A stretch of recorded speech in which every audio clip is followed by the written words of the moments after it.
മോഷണം നടത്തിയ കടയിൽ വീണ്ടും എത്തിയ മോഷ്ടാവിനെ ഓടിച്ചിട്ടു പിടികൂടി. സംഭവം വളാഞ്ചേരിയിൽ.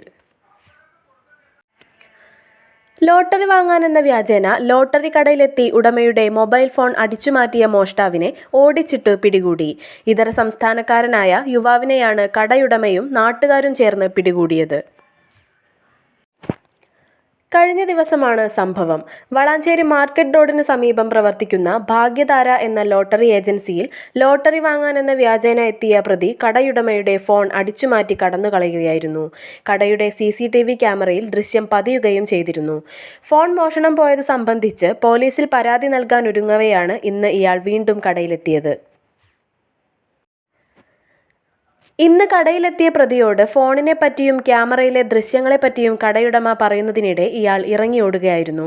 കടയുടമ ബഹളം വെച്ചതിനെ തുടർന്ന് സമീപ കടകളിലുള്ളവരും നാട്ടുകാരും ചേർന്ന് ഇയാളെ ബസ് സ്റ്റാൻഡിൽ വച്ച് പിടികൂടി പോലീസിൽ ഏൽപ്പിക്കുകയായിരുന്നു.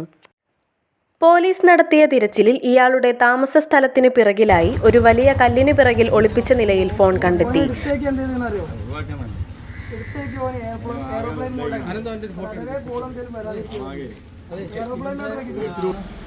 फोन नंबर रूम किधर है?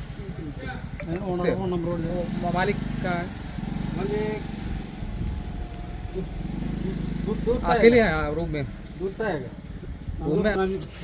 रूम में अकेले है? हाँ अकेली नहीं है.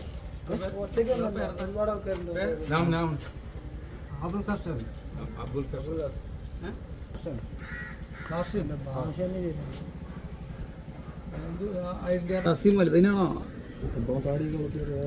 News desk Valanchery online.